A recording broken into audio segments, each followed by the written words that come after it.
সুপ্রিয় দর্শক আসসালামু আলাইকুম, welcome back to my channel cooking studio by Oren. আজকের পর্বে আপনাদেরকে পাউরুটির মধ্যে একটি ডিম দিয়ে সবথেকে সহজে তৈরি অসম্ভব মজার একটি নাস্তা রেসিপি তৈরি করে দেখাবো।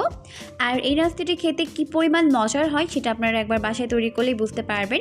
একবার তৈরি করে দেখবেন, পরিবারের ছোট থেকে বড় সবাই এটাকে অনেক বেশি পছন্দ করবে আর অনেক মজা করে খাবে। তো এই নাস্তা তৈরি করার জন্য আমি এখানে নিয়েছি 2 পিস ব্রেড স্লাইস, আর এটা স্যান্ডউইচ ব্রেড। আপনারা যে কোনো ব্রেড দিয়েই এই নাস্তাটিকে তৈরি করতে পারবেন। আর এখানে একটি বোল নিয়েছি, আর এখন এই বোলের মধ্যে একটি ডিম ভেঙে নিলাম। এরপর এখন এখানে একটি বোল নিয়েছি, আর এর মধ্যে একটা বড় সাইজের পেঁয়াজ কেটে নিয়েছি এরকম কুচি করে। এরপর এখন এর মধ্যে দিয়ে দিলাম 1 চামচ পরিমাণ কাঁচামরিচ কুচি, আর দিয়ে দিলাম 1 চামচের 4 ভাগের 1 ভাগ পরিমাণ লবণ। এখন এগুলোকে খুব ভালো করে মিশিয়ে নিচ্ছে। মিশিয়ে নেওয়ার পর আগে থেকে ভেঙে রাখা ডিমটিকে দিয়ে ভালো মতো ফেটিয়ে নিচ্ছে। আর আমি এর মধ্যে 1 চামচের মতো ধনিয়া পাতার কুচি অ্যাড করে দিব, তবে আপনারা চাইলে ধনিয়া পাতা অ্যাড করতে পারেন, না চাইলে বাদ দিতে পারবেন। এখন আমি নাস্তাটিকে তৈরি করে নিব, এই জন্য চুলা একটা প্যান বসিয়ে দিয়েছে, আর এর মধ্যে কিছুটা বাটার ভালো মতো গ্রিস করে নিয়েছে। আপনারা চাইলে এখানে বাটারের পরিবর্তে ঘি কিংবা সয়াবিন তেলও ব্যবহার করতে পারবেন। এখন আমি ব্রেডগুলোকে এইভাবে সেঁকে নিচ্ছি। তো ব্রেড সেঁকে নেওয়া হয়ে গেলে এখন আমি এগুলোকে উঠিয়ে নিচ্ছি।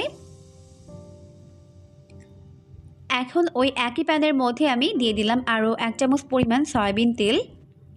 এরপর এখন এর মধ্যে আগে থেকে ফেটিয়ে রাখা ডিমটিকে দিয়ে দিলাম। এখন আমি এর উপরে একটি ব্রেড স্লাইস দিয়ে দিলাম। দেওয়ার পর এভাবে একটু উল্টে পাল্টে এটাকে উঠিয়ে নিলাম। এখন আমি এর উপরে এইভাবে একটি স্লাইস চিজ দিয়ে দিচ্ছি। আপনারা চাইলে এখানে মোজারেলা চিজও ব্যবহার করতে পারবেন। এখন উপর থেকে ওই ব্রেডটিকে দিয়ে দিচ্ছে। এরপর যখন এক পাশ ভাজা হয়ে যাবে তখন আমি এটাকে উল্টে দিচ্ছি অপর পাশটিকে ভেজে নেওয়ার জন্য। তো এর উপরে আমি আবারও সেমভাবে একটি চিজ দিয়ে দিচ্ছি, আর এটা টিক্কা ফ্লেভারের, তবে আপনারা যে কোনো ফ্লেভারের চিজ এখানে ব্যবহার করতে পারবেন। এরপর আমি আরও একটি ব্রেড এর উপর থেকে দিয়ে দিলাম। এরপর এভাবে একটু এটাকে ফোল্ড করে নিচ্ছে। এরপর এর উপর থেকে এইভাবে টমেটো সস দিয়ে এইভাবে স্প্রেড করে নিচ্ছে। তো এরপর এটাকে আমি চুলা থেকে নামিয়ে নিচ্ছি।